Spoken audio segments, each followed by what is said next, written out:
গো আল্লাহ, এই মাহফিলের মধ্যে তোমার কিছু আলেম বান্দা আসবে, আইসা তোমার কুরআনের কথা বলবে, তোমার হাদিসের কথা বলবে, তোমার জান্নাতের কথা বলবে, তোমার জাহান্নামের কথা বলবে। আল্লাহ বলে তাই নাকি? বলে হ।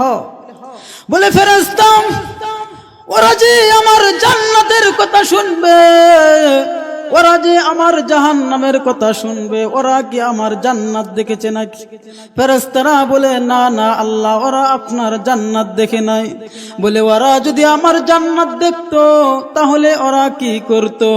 ফেরেশতারা বলে আয় আল্লাহ, ওরা যদি আপনার জান্নাত দেখতো, ওরা যদি আপনার জান্নাত দেখতো,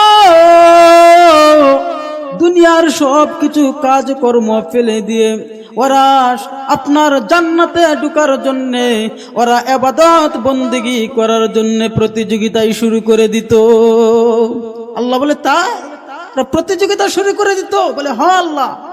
বলে ওরা যদি আমার জাহান্নাম দেখতো তাহলে কি করতাম? বলে আল্লাহ, ওরা যদি আপনার জাহান্নাম দেখতো, ওরা দুনিয়ার বিবি বাচ্চা ঘর বাড়ি সব কিছু থেকে বিরত থেকে আপনার ইবাদত বন্দেগী করত।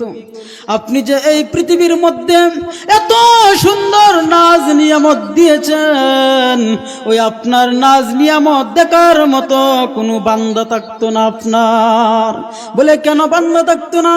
বলে আপনার জাহান্নামের ভয়ে ওরা এমন ভাবে কান্না কাটি শুরু করতো, ওরা কাঁদতে কাঁদতে ওদের চক্ষুগুলো অন্ধ বানায় ফেলাইতো, ওদের চক্ষুগুলো অন্ধ হয়ে যেত। এই যে আপনি এই পৃথিবীর মধ্যে এত নাজ নিয়ামত দিয়েছেন, একটা নাজ নিয়ামত আপনার বান্দাগুলো দেখতে পারতো না। আল্লাহ তাআলা বলে ফেরেশতা এদের অবস্থা যদি এই হয়, ও ফেরেশতা তোমরা সাক্ষী থেকো, এই মাহফিলের মধ্যে এই মজলিসের মধ্যে যত মানুষ আসবে, আমি আল্লাহ তোমাদেরকে সাক্ষী রেখে এই মজলিসের প্রত্যেকের মানুষের জীবনের সমস্ত গুনাহগুলি আমি আল্লাহ তাআলা মাফ করে দিলাম।